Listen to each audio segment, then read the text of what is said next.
हकीकत ये है कि 72 घंटे में बनता नहीं है। बहुत सारे देश के किसान इसको बहा रहे हैं पानी में और फिर वो लौट जाते हैं रासायनिक खेती की ओर और क्या कहते हैं कि साहब वो तो हमने 4 साल किया, हमको कोई फ़ायदा नहीं है, लौट गए।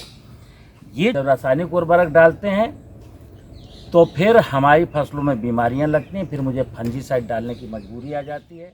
3 महीने के बाद जब इतना बदबू मारे कि इसमें हाथ डालें और 3 बार साबुन से धुलें फिर भी ये स्मेल ना जाए तो समझ लो ये बन गया।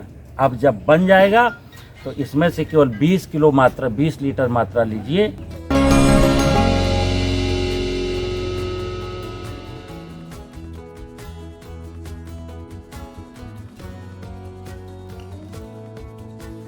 को बनाने वाले कौन थे? सूक्ष्म जीव थे और नाना प्रकार के जीव जंतु थे, जैसे केंचुआ ही आप जानते हैं। ये जीव मर गए इसलिए फसलों के अवशेष जो छूट जाते हैं जाने अनजाने वो डिकम्पोज होकर के फसलों की भोजन के लायक नहीं रहते।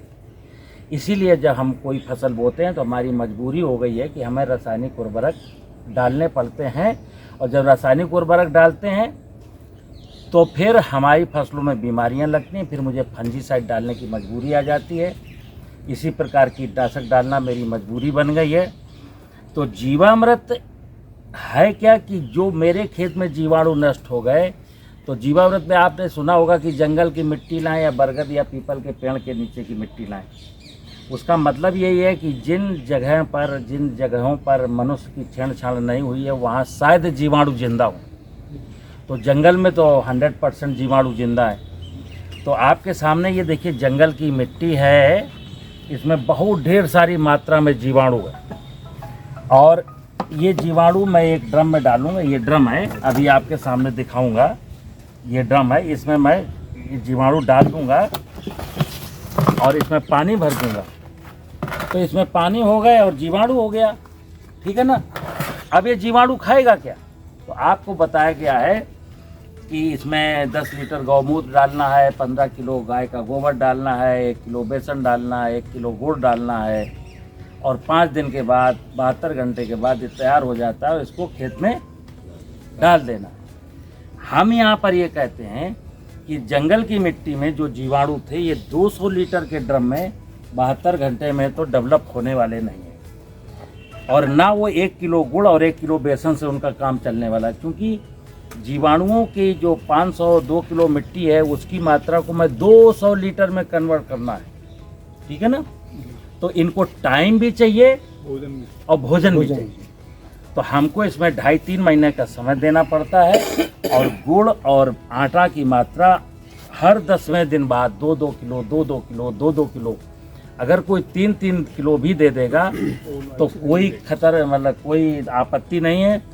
अगर किसी ने 1.5 किलो दे दिया 1.5 किलो दिया तो भी कोई दिक्कत नहीं है, लेकिन बस हम अपने मन से मानते हैं कि अब इनका भोजन खत्म हो गया होगा तो भोजन की मात्रा हम देते रहें। जैसे हम सुबह और शाम खाना खाते हैं ना, हम तो ऐसा कि नहीं कि एक दिन सप्ताह में 1 दिन खाएंगे, तो इनके साथ हम ऐसा कैसा कर सकते हैं। तो इनको रेगुलर 10वें दिन पर 2 किलो गुड़ 2 किलो आटा देते रहिए और बीच बीच में इनको एक दिन में 1 बार चलाते रहिए।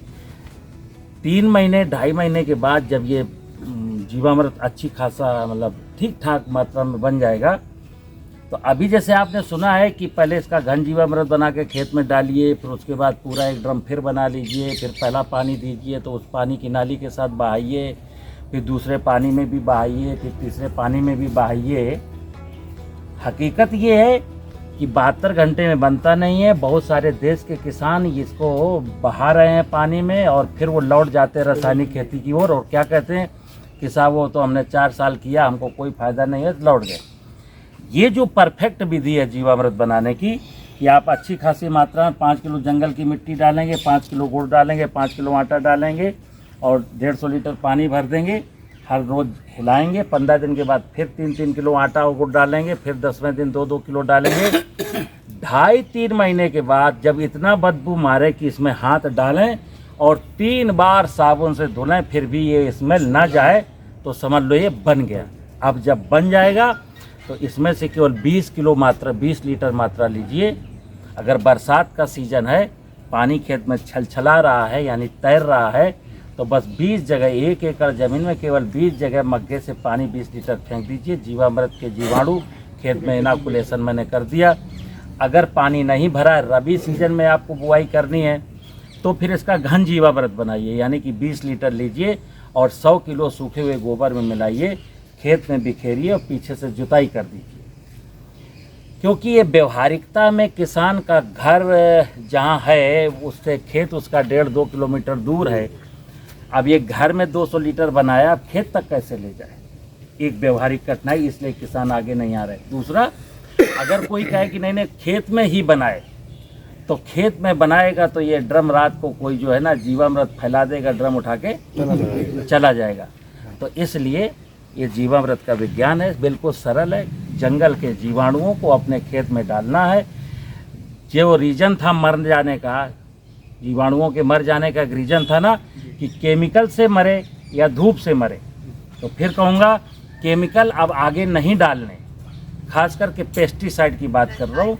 यूरिया डीएपी की मात्रा थोड़ी थोड़ी आप धीरे धीरे ड्रॉप करेंगे, लेकिन पेस्टिसाइड तो पहले ही साल से बंद कर देंगे।